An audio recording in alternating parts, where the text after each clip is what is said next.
How's it going, everybody? Just a quick little update. I managed to finish up the front suspension, managed to get the rear end flipped, and I'll share with you guys a few clips of some other experiences that happened while I was working on wiring and other things, and hopefully it will, help any of you guys out with, your projects. So check it out and let me know. Hey, how's it going, everybody? It's a beautiful day out. I'm getting some work done on the truck, working on the rear end here. Madame Blue, my 98 Sierra. Just thought I'd share with you guys, when you see old hardware like this, all gummed up and whatever, if you want to avoid snapping bolts and hours of headaches later, nothing too complicated. Just pop the correct size socket on, make sure it's nice and snug, and give it a good couple of love taps with a hammer, and then try breaking her loose nice and slow. And particularly here on a diff cover, what I like to do is always just slack them all off so there's a bit of a gap, and then I'll give it some taps so that the cover doesn't fall off in the pan. So just a quick, easy tip for you guys who might have a little bit less experience than the others. So I gave her a couple of taps around the cover. You can see it's broken loose.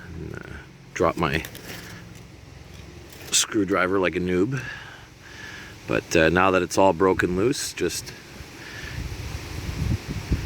a couple of gentle pries and voila.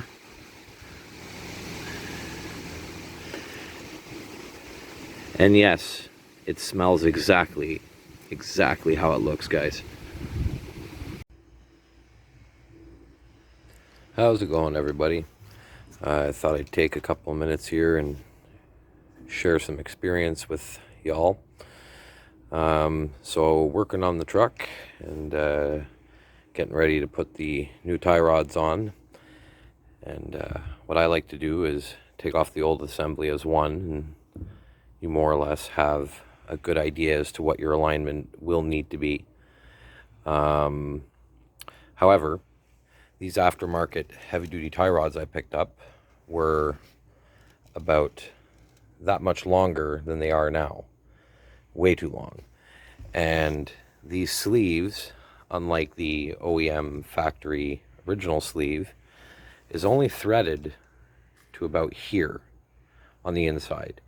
So there's about an inch gap in between that has no threads. So I was not able to get the amount of adjustment that I needed to get the toe in correctly. So if you ever have to cut tie rods, it's very simple. You get like a jam nut, you thread it on, and you cut it flush with the nut. And then you back it off, and that way you don't mangle the threads, and you'll be able to get it back on your sleeve.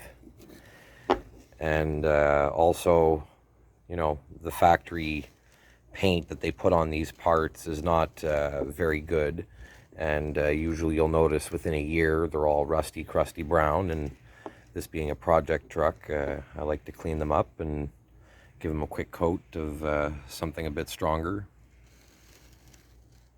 And that's what I like to do. So I'm going to go and install these new tie rods. So I was just going over the wiring and stuff, and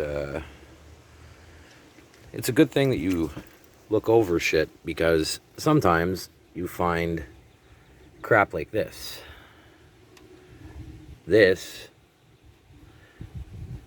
No good. You know what I mean? This is for the fuel system. Back of the truck, leaf springs, it bounces around, it's pretty violent, there's vibration and all sorts of shit.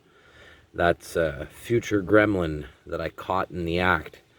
So I'm pretty happy about that. I'll clean it all up, solder it, shrink it, tape it, loom it, and should be good to go. So you might say, well, what's wrong with this?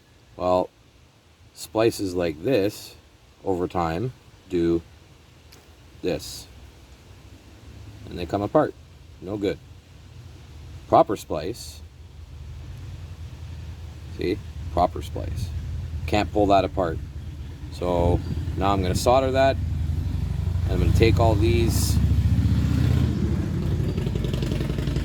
someone proud of their Harley, take all these apart, and I'm going to do the same thing and put shrink tube.